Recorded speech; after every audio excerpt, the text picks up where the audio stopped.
Olá, amigos. Hoje nós vamos abordar um assunto que, na minha condição de profissional de educação física, de um profissional da área de saúde, me preocupa bastante. Já é uma questão basicamente epidêmica, que é a obesidade.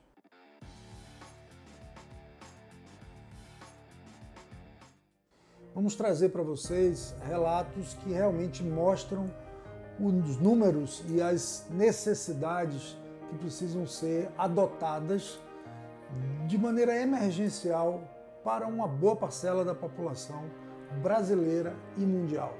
A obesidade realmente já é uma epidemia nesse século XXI. O mundo ele mudou a forma de se comportar e de se alimentar. A maneira com que o homem moderno, ele basicamente hoje ele utiliza de muito poucos movimentos que a gente poderia chamar de macromovimentos. Ele basicamente utiliza micromovimentos, como é mexer num telefone celular, atender o telefone fixo, apertar o mouse e o controle da televisão, uma série de micromovimentos. Os grandes macromovimentos foram perdidos fruto dessa evolução tecnológica e a gente vai mostrar algumas coisas para vocês. Toda essa mudança ela é oriunda basicamente da chamada Revolução Agrícola.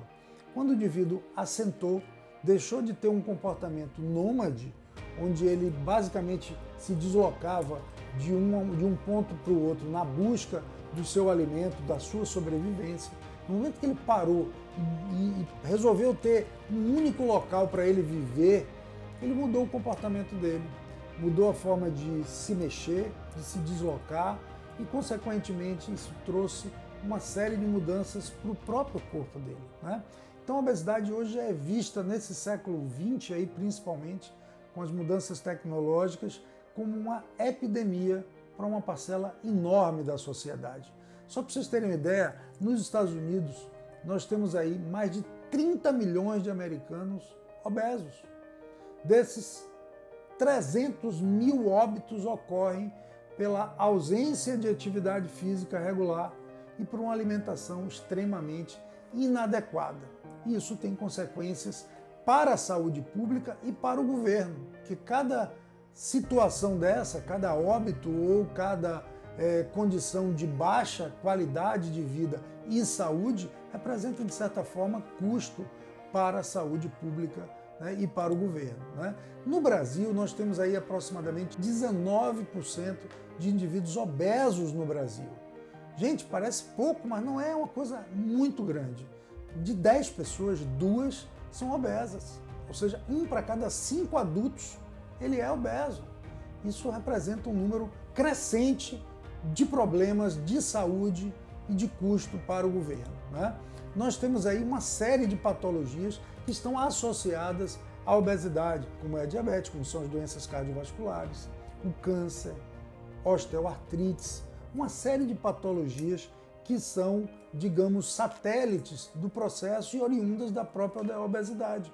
Então é necessário que a gente enxergue essa condição hoje da população brasileira e mundial numa condição epidêmica, basicamente, e que precisa ser revertida. De que maneira? De maneira educacional. É isso que a gente está tentando passar para vocês aqui, para que na condição de educador a gente consiga sensibilizar a quem é e a quem não é obeso dessa necessidade de mudança e que a gente possa sair ajudando essas pessoas de certa forma.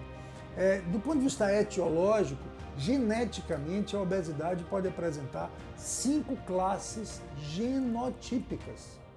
As pessoas apresentam, por razões distintas, uma característica genética oriunda da obesidade. Uma delas chama-se thrifty, que é do inglês econômico. Ele tem um organismo econômico do ponto de vista genético na necessidade de gasto de energia. A chamada taxa metabólica basal, que muita gente utiliza, inclusive para cálculo de dietas, de prescrição de treinamento, indivíduos que apresentam geneticamente uma economia de energia para essa taxa metabólica basal, que é a quantidade de energia que você gasta basicamente em repouso, no sono, durante o seu dia, né?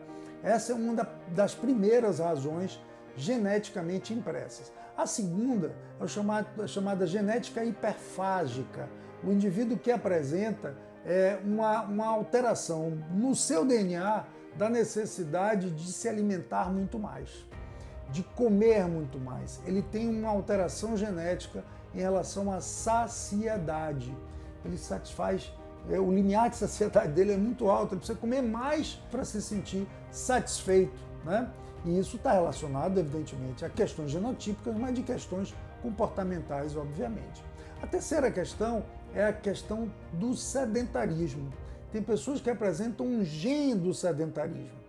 São aqueles que realmente têm uma dificuldade com o movimento. Não necessariamente o exercício físico, mas a atividade motora, a atividade física. Ele se desloca menos, ele realiza movimentos micro e não macro, ele tem quase a verdadeira ojeriza, horror. Ele não tem desejo pelo movimento. Então isso está impresso geneticamente. É necessário uma mudança muito radical de comportamento para ele adotar o exercício físico no dia a dia dele. É bem complexo. Mas, com a ajuda de um profissional de educação física ou de atitudes de mudança de comportamento mental, de quebrar o mindset e ele começar a enxergar da necessidade de se mexer, essa é uma das soluções a serem dadas. O quarto aspecto, a quarta classe que a gente poderia chamar do aspecto genotípico, está relacionado à baixa capacidade de oxidação lipídica. O que é isso? Ele tem, do ponto de vista biomolecular, né, celular, do ponto de vista mitocondrial, uma baixa capacidade de oxidar a gordura. Aquela gordura que sai do tecido adiposo e entra na corrente sanguínea na forma de ácido graxo e glicerol, para que ela consiga ser usada dentro da mitocôndria, e isso representa a chamada oxidação lipídica, ele tem uma dificuldade de utilização dessa gordura, por questões genotípicas mesmo, ou por alterações de transporte, ou por dificuldades de utilizar a gordura dentro da mitocôndria, através do transporte de membranas. Ele tem uma razão genética de baixa oxidação lipídica. E a quinta classe genotípica representa o aspecto adipogênico, ou seja, ele tem uma tendência a aumentar a quantidade de adipócitos, o que obviamente vai aumentar o armazenamento de gordura e de energia.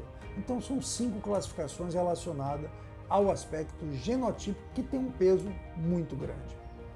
Não somente a obesidade, mas o sobrepeso está em alta. A gente tem um crescimento muito grande, só para vocês terem ideia, em 1974, 4% da população brasileira representava de sobrepeso. Hoje nós chegamos em 2021 com quase 60% de indivíduos com sobrepeso.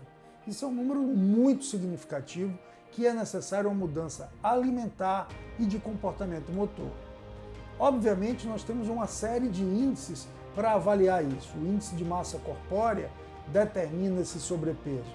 Muita gente acredita que ele não seja o melhor índice para a identificação de obesidade. Eu até concordo, porque a obesidade está relacionada a acúmulo de gordura local ou geral, e é necessário outras medidas, como a dobra cutânea, como a bioimpedância, outras técnicas laboratoriais mais complexas, mas o IMC ele dá um recorte razoável de para onde esse indivíduo está direcionando o seu comportamento alimentar e o seu comportamento motor. Então ele serve de alguma forma para nos informar e começar a ajudar o nosso paciente, o nosso cliente.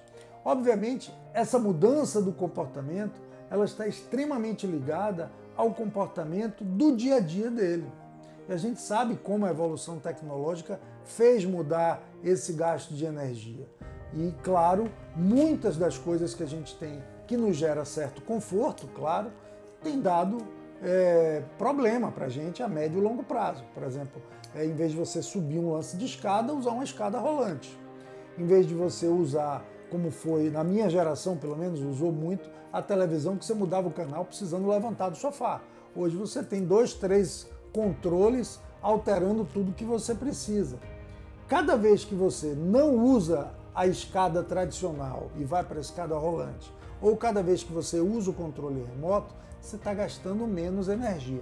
Aí você vai dizer, não, professor, isso é muito pouco. Tudo bem, é pouco para uma coisa, mas quando você soma com a escada rolante, quando você soma com o controle, quando você soma com a direção hidráulica do carro, em vez de ser a bicicleta ou a caminhada, cada atitude dessa a menos vai representar uma energia a mais armazenada, correto? Se vocês virem hoje, por exemplo, o comportamento da criançada na escola, que há 10, 15 anos atrás ainda era diferente, onde ele brincava no recreio, hoje você vai ver grande parte dessa molecada sentada no recreio, brincando no seu smartphone, ou até mesmo conversando com um coleguinha que está ali a 5 metros dele.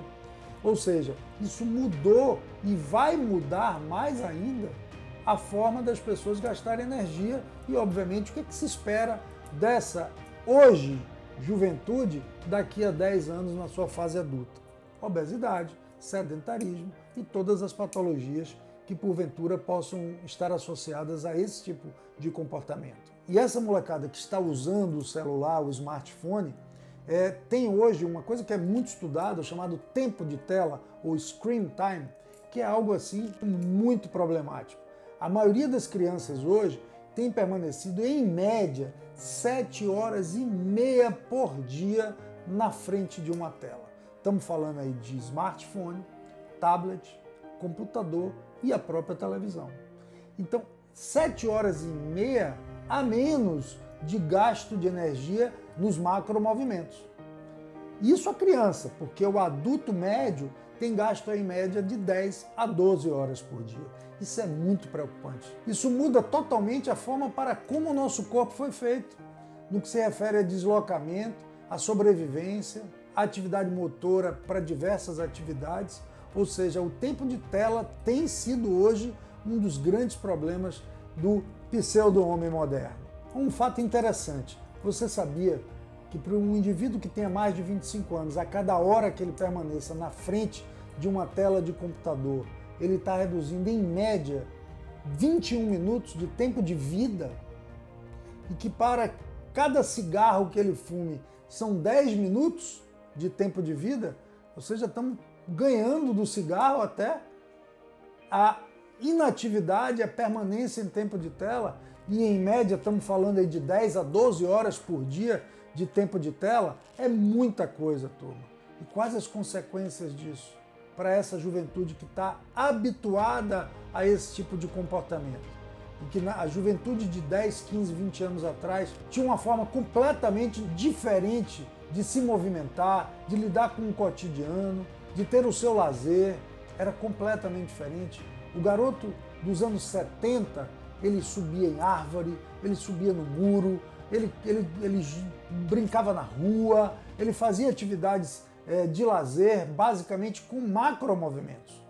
Hoje, o garoto, por questões diversas, até passa pela questão da segurança, ele permanece na célula da casa dele, na célula do quarto dele, muitas vezes em cima da cama, sem nenhum movimento, e se você não chamar ele para fazer uma atividade esportiva, ele não vai sair, ele vai continuar ali naquele ambiente, e muitas vezes o pai está achando ótimo, porque se sente seguro de que o garoto está ali na casa dele, no quarto dele, né?